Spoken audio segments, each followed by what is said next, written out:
Dear Chairman, dear colleagues, it's a real great pleasure and honor to be part with you, and in the next minutes we are going to present the data having to do with the transcatheter closure of paramitral defects. So, opposed to para-aortic defects, the mitral valve paravalvular leaks are more common, more symptomatic, larger, and often repair is more complex, and most frequently located between the anterior lateral and the posterior medial aspect of the mitral valve.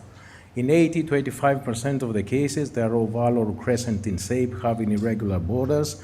And regarding the pathogenesis, there are several factors favoring the development of such defects, such as annular calcification, endocarditis, active or prior, the corticosteroid treatment, of course, several technical considerations having to do with the surgery, and almost 75% of the cases occur relatively early in the first year post-operation, associated mostly with the technical considerations. Regarding the clinical presentation, most of them occur asymptomatic, having a benign clinical course. However, less than 5% of the cases, they can have or they can lead to severe clinical consequences, such as congestive heart failure or symptomatic hemolysis that can be occurring in 40% of the cases, mainly with mechanical valves and smaller defects, and always we have to be suspicious about the endocarditis. This is a fantastic graphic coming from Garcia showing the different hemodynamic patterns related with hemolysis, and just to mention the fragmentation, the cohesion, and the acceleration. Of course, repair is the gold standard management approach in patients with severe symptomatic defects. And of course, surgery is maybe the first approach, especially when endocarditis is combined or when there is mechanical instability of the prosthesis. However, reoperation is associated with high, more than 10 to 50% mortality and up to 30% recurrency.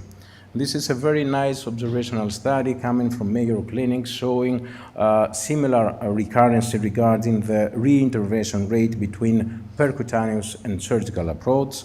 And based on meta-analysis and of several observational studies, the long-term results regarding mortality and MACE are similar between surgical and transcutaneous approach.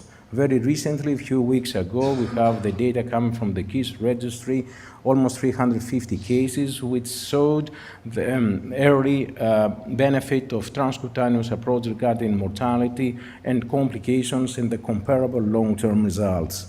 So based on that, guidelines from both sides of the ocean suggest as Class 2A recommendation the PVL occlusion in mitral position based on percutaneous approach when these procedures done in comprehensive centers with a high experience, when the surgically risk it is very high or prohibitive, and of course when there are favorable anatomical characteristics.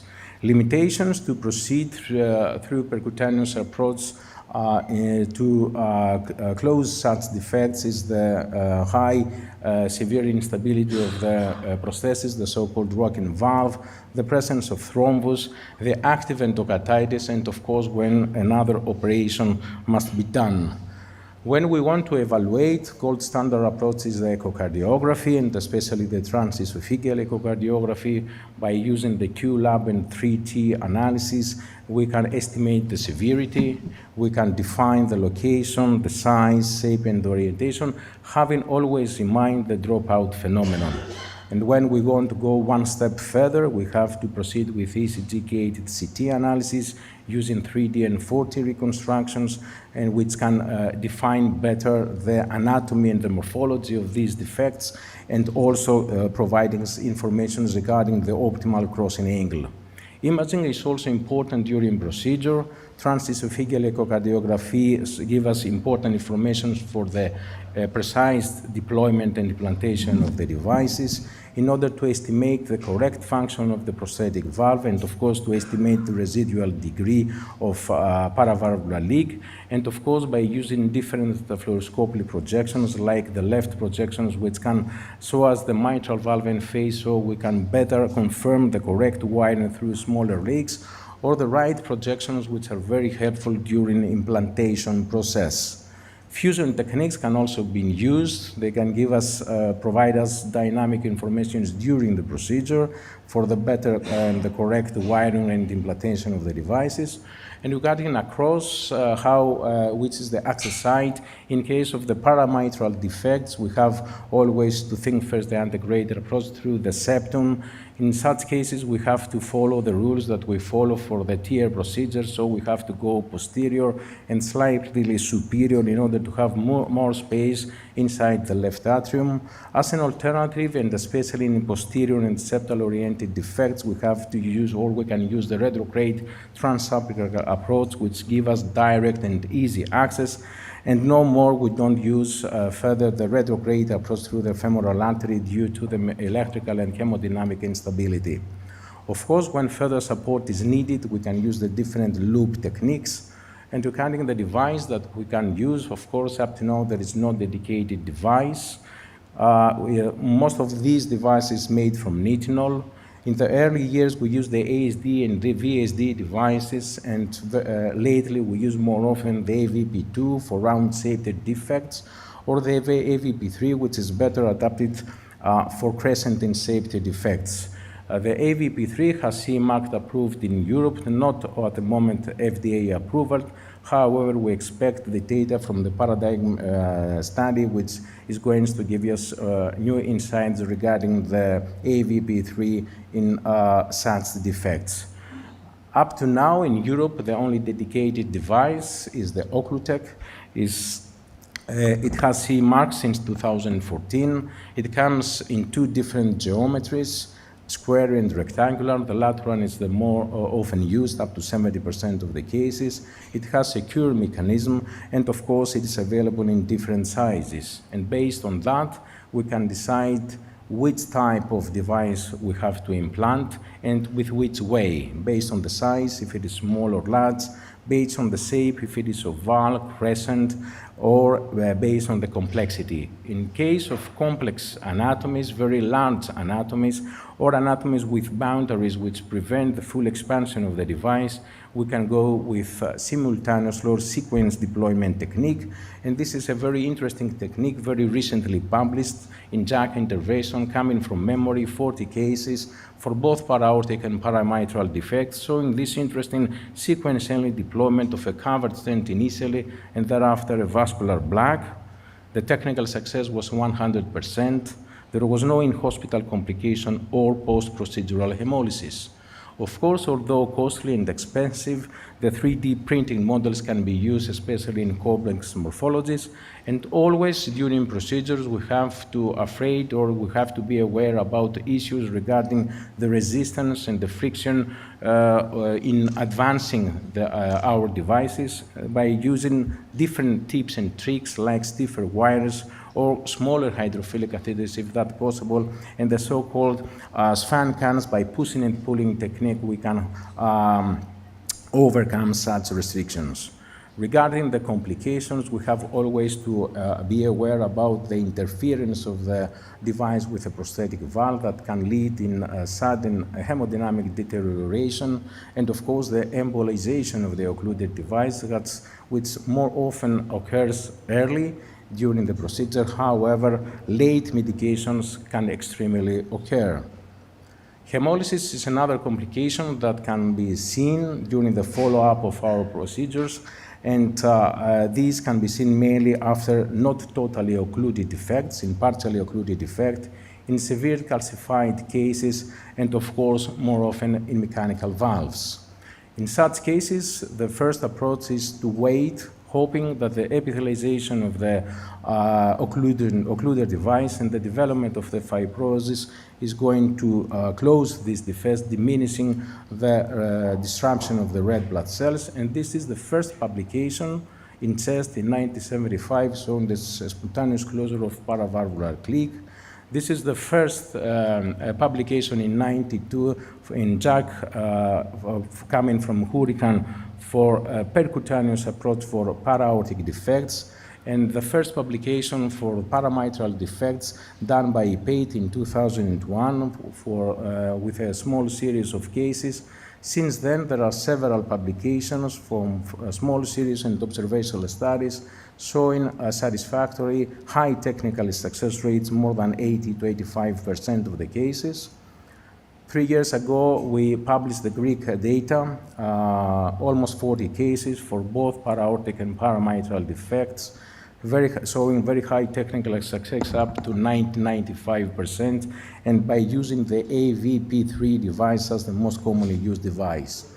Data coming from the Occlutech showing that the rectangular in-shape device is the most common in use, up to 70% of the cases, and that the device, procedural and clinical success were most of the cases 90%. And of course, regarding the predictors, we have always to think the type of the device and the experience of the center. These are data coming from Spain, from the whole registry, versus opposed to the para-aortic defects, where the size is the only independent predictor for procedural success.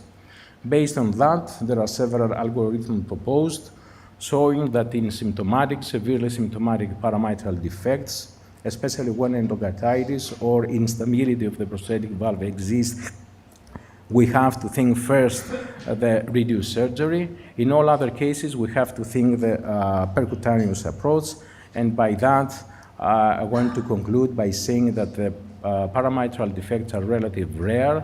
There are less than 40 cases per year in our country. Imaging is of meticulous importance. Procedure can be challenging, however, success rate is very high.